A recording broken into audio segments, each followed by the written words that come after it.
Hey guys, Dreadbane joined by Sapphire. This is game 4 between Pinder, the purple Protoss, and KJH, the pink Terran. Now this is Lost Temple. This is game 4, so we have to see if Pinder has an answer to KJH.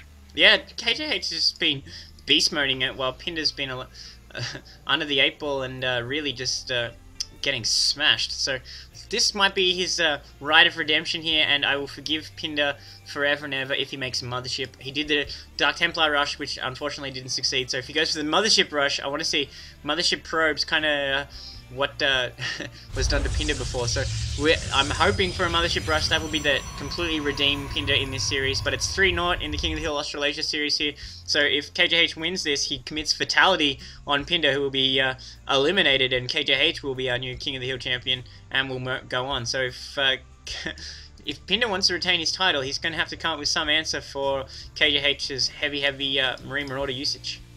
Yeah, I don't know if like how 5 barracks would counter just Mothership rush. I don't know how he would pull that off. I'd love to see it though. It'd be the most amazing pro micro you've ever seen in your life. But we'll have to see if KJH continues with the same thing.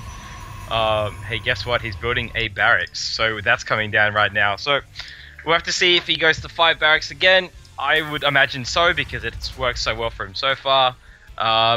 You know, really, it's up to Pinder to try something new, because he's so far always gone Cybernetic Scar. Always a good thing, though. I mean, don't get me wrong, you need those Stalkers out, just in case KJH does go with the Reapers, of course. But, you know, we'll have to see what Pinder's answer is once again, because this is game 4, and if he loses this, it's no good for him, because he is out.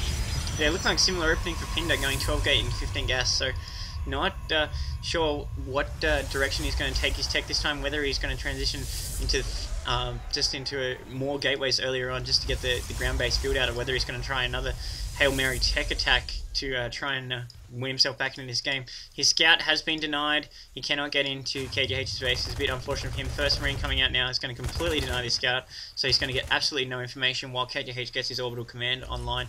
So that's just a case of Lost Temple scouting at its finest, because he went and scouted very early to try and pick up this information, but unfortunately he was just picking up the last position. We are seeing that Cybernetics core come down and then immediately followed by the second gateway here. So a little bit of variation for Pinder, but not too much.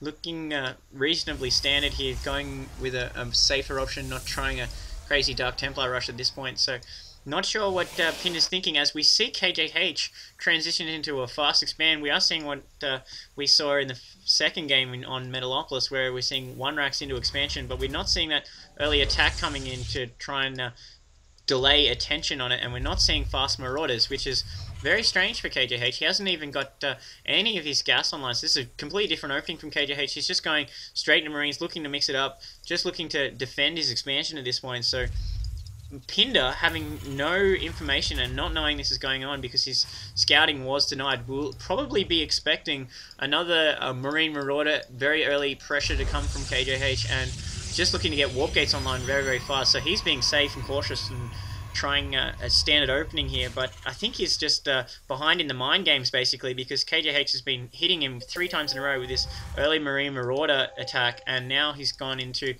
delaying his gas production, getting 3 racks, going heavy Marine, 4th barracks coming online before he gets any kind of gas right now, so he's not going to be able to get any upgrades for these Marines yet, and he's maintaining his probes to his expansion, so he's going super Marine. This is kind of like US West from the late 90s with this kind of opening, so interesting to see what Pinder's response is going to be as he goes into 4 gate right now, getting his 2nd gas online, warp gates finishing, so he's getting his first 2 warp gates online right now and bringing his pylon at his ramp. But finally we are seeing KJH throwing up refinery, so he'll finally be able to get something other than base unupgraded Marines. But right now he's in a good shape. He's got the economic advantage with his 2nd orbital kicking in, and once again we see that big leap in economy as KJH gets his 2nd base online. So Pinder's really going to have to deny this expansion and do some kind of damage, because he's massively behind economically right now.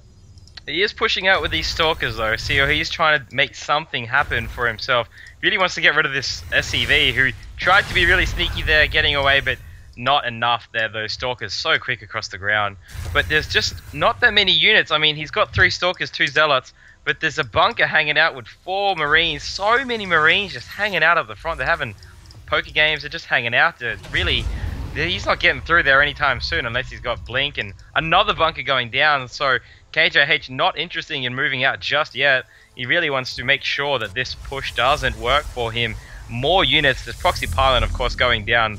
Always a good choice. But man, there's just so many bunkers hanging out. Like, he really needs more units to counter this. If he's smart about it, and maybe can draw him out. But really, he can just hang out in these bunkers and do so much damage. Yeah, Pinder doesn't realize he's only just now running into these bunkers and realizing what he's up against, realizing this is a turtled position for KJH, and this is going to be a huge problem. He would bleed trying to take this. Guardian Shield going off there, it's going to take reduced damage, but a bunch of Marines hanging out behind these barracks, and the Zealots basically evaporate, working on these Stalkers, trying to cut off the reinforcements with those force fields. One bunker going down, the second one burning. He's going to have to try and save that. But more Zealots warping in.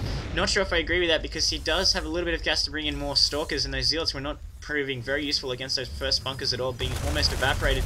And we're seeing this first Zealot go down, just soaking up damage there to try and get the Stalkers in position. Stalkers going off there. His sentries need to commit more to Guardian Shields if he's going to keep attacking this entrenched position, but he doesn't have the energy anymore thanks to those force fields, so now he's just trying repeatedly to try and break this bunker defense, but KJH is just holding it so well, even mismicroing and burning his own bunker down right there. But looking like Pinder cannot get into this base, and we're just more and more Marines streaming out for KJH, finally getting Tech Labs online, so we're seeing Marauders come out, but looking like this is bad news for Pinder. Not sure if he's going to be able to break this position. There's so many Marines, and now there's that pumping of units coming on. He's got that conscription going on, so he's having an infantry party again once more, and Pinder's in huge trouble here because he doesn't have his own expansion on. He's committed to this attack, and he's not having any luck. He's not even scratching KJH, really. KJH is looking just fine, and Pinder seems to be miles behind. Yeah, just, oh man, it's so brutal watching all those Zealots just run into those bunkers. He did get them down, but at what cost, man? Like, so many of those units going down.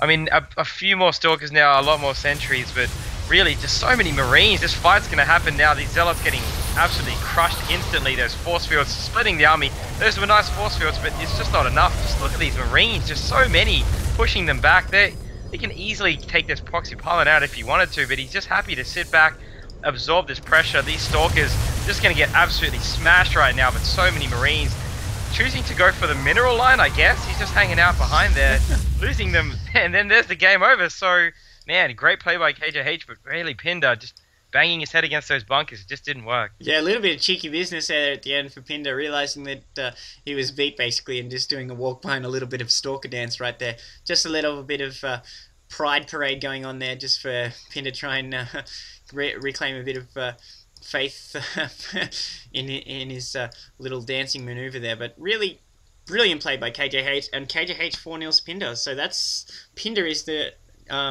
former champion now. He goes down. KJH is the new King of the Hill Australasia champion. So he will go through to next week, and I believe it will be Moonglade, aka Glade, who will be challenging KJH next week. So really looking forward to that. And unfortunately, Pinder in those first couple of games was really not sure what was going on. He really needed to wake up a bit. Finally gets going in the later games, but KJH was just far too strong.